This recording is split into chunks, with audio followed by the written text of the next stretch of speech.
السلام عليكم ورحمة الله وبركاته.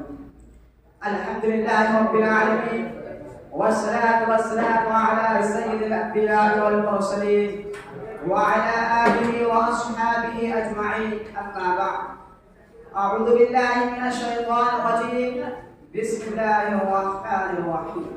وأنذر عشيرتك الأقربين. حکم صاحبان، معزز و معبر اساتذہ کرام اور میرے پاس بیٹھے ہوئے اسلامی بھائی، آج کے سالانہ انجمن میں جس عنوان کے لے کر حاضر ہوا ہوں وہ یہ ہے کہ اصلاح معاشرہ کی اور کیسے. سامعین کرام، اسلام ایک مکمل نظام حیات ہے. اس میں ہر طبقے کو متعلق ہدایت موجود ہے، لیکن آج ہمارے معاشرے کی یہ مختلف حالت کیوں ہے؟ ہمارے گھر کا ماحول غیر اسلامی کیوں ہے؟ ہمارے خاندان کا شیرازہ کیوں نکلا اور ہمارے معاشرہ اسلام کے شاہراہ پر کیوں نہیں چل رہا؟ اس کی وجہ صرف اور صرف دین اسلام سے دوری اور اصلاح معاشرہ کے پیغمبرانہ اصولوں سے نہیں. ہمارے معاشرے میں جو لوگ دیندار سمجھے جاتے ہیں وہ بھی صرف اپنی ذات کے حد تک ہے، خود و صوم و صلاۃ کے پابند ہیں، دین میں سمجھ بوجھ رکھنے کی کوشش کرتے ہیں اور گناہوں سے بچنے کا اہتمام کرتے ہیں، لیکن گھر کے ماحول کو بدلنے کی کوئی فکر نہیں، اپنے اہل عیال کو دین کی طرف لگانے کا کوئی اہتمام نہیں. سامعین کرام، اسلامی تعلیمات نے انسان پر صرف اپنی اصلاح کی ذمہ داری عائد نہیں بلکہ اپنے گھر والوں کی اصلاح کی ذمہ داری کو سپرد ڈالی ہے. اپنے اولاد، عزیز و اقارب اور اپنے خاندان کو راہ راست پر لانے کا فریضہ بھی گھر کے سربراہ پر عائد کیا ہے. خود حضرات انبیاء علیہ السلام بھی اس فریضے سے مستثنیٰ قرار نہیں دیے گئے، حتیٰ کہ امام الانبیاء حضرت محمد صلی اللہ علیہ وسلم کو نبوت سے سرفراز کرنے کے بعد اللہ تعالیٰ کی طرف سے جب پہلا تبلیغ کو حکم دیا گیا وہ یہ تھا وَأَنذِرْ عَشِيرَتَكَ الْأَقْرَبِينَ، کہ اپنے قریبی رشتہ داروں کو اللہ کے عذاب سے ڈرانا. اسی طرح دوسری آیت میں اللہ تعالیٰ نے مومنین سے خطاب کے ذریعے اسی بات تنبیہ فرمائی. چنانچہ اللہ تعالیٰ نے ارشاد فرمایا یا ایھا الذین آمنوا قوا انفسکم واہلیکم نارا، اے ایمان والو بچاؤ اپنے آپ کو اور اپنے عیال کو جہنم. لفظ اہلیکم میں اہل و عیال جن کی بیوی، اولاد، لونڈی اور غلام سب داخل ہے. اس آیت میں گھر کے سربراہ کو حکم دیا جا رہا کہ خود بھی دوزخ کے عذاب سے بچے اور جو لوگ اس کی تربیت، کفالت اور ماتحتی میں رہتے ہیں ان کو بھی عذاب سے بچے. سامعین کرام، بعض حضرات یہ عذر بیان کرتے ہیں کہ ہم نے بہت کوشش کی اپنے گھر کا ماحول درست کرنے کی اور اپنے اولاد کو اچھی تربیت دینے کی، لیکن زمانہ ایسے چل پڑی ہے اولاد ہمارے وعظ و نصیحت کا کوئی اثر لینے کو تیار ہی نہیں اور نہیں ہمارے بات پر کان کھانے کو تیار ہے. تو اس میں ہمارا کیا قصور ہے؟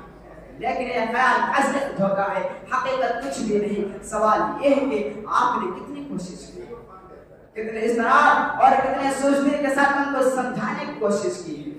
آپ کے اولاد اگر جسمانی طور پر بیماری مبتلا ہو جائے یا خدا نہ کرے آگ میں چھلانگ لگانے کا خواہش ظاہر کرے تو اس وقت آپ اپنے دل میں کتنے طرح محسوس کریں اور یہ طرف آپ کو کیسے کیسے مشکل طریق مراحل سے گزرنے پر مجبور کرے گی.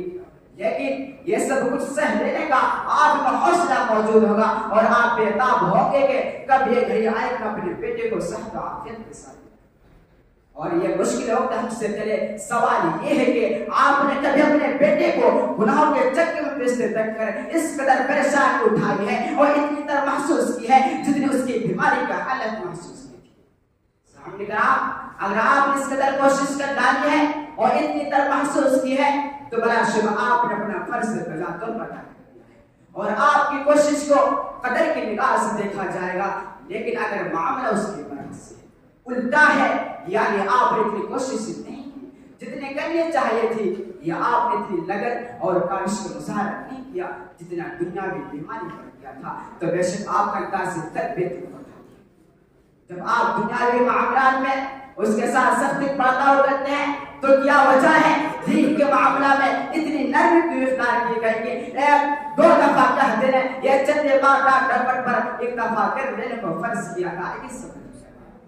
جس ہمت و کوشش اور فکر و لگن سے آپ ان کے روزگار تلاش کرتے ہیں، اتنی ہی فکر و لگن اس کی اصلاح طرف کیوں نہیں کرتے؟ سامنے کرام، اولاد کی تربیت اصلاح کے لیے قلب توجہ اور خوشی و خوشی کے ساتھ دعا کیجیے اور ساتھ ساتھ ان کی تعلیم و تربیت پر بھی بھرپور توجہ دی جائے تو بہت جلد اس کے ثمرات ظاہر ہو سکتے ہیں. جب ایک شخص اپنی اصلاح کی طرف توجہ مبذول کرے گا تو اس سے ایک اچھا معاشرہ وجود میں آئے گا اور جب ایک معاشرہ اپنے صحیح راہ کی طرف چل پڑے گا تو دھیرے دھیرے اس کے اچھے اثرات پر قوم اور قوم اصلاح کے جذبہ پیدا ہوگا. اگر آپ اس بات پر ایمان رکھتے ہیں کہ آپ کے دل برحق ہے اور بننے کے بعد جزا و سزا کی مراحل پیش آنے والے ہیں تو اللہ کے لیے اپنے اولاد کو بھی اس جزا و سزا کے دن کا واسطہ تیار کیجیے. اسے ضرور تعلیم دلوائے, اس کے ذہن کے شروع ہی سے ایسی تربیت کیجیے کہ اس میں نیکیوں پر شوق اور حوصلہ.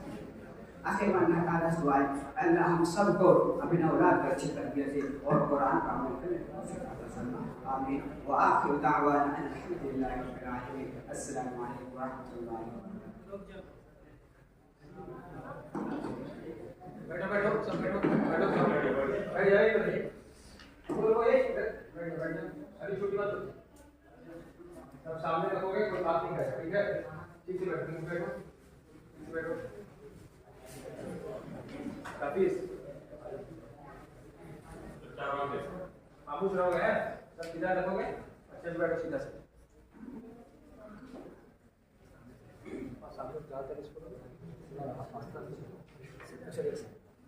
ایک سیکنڈ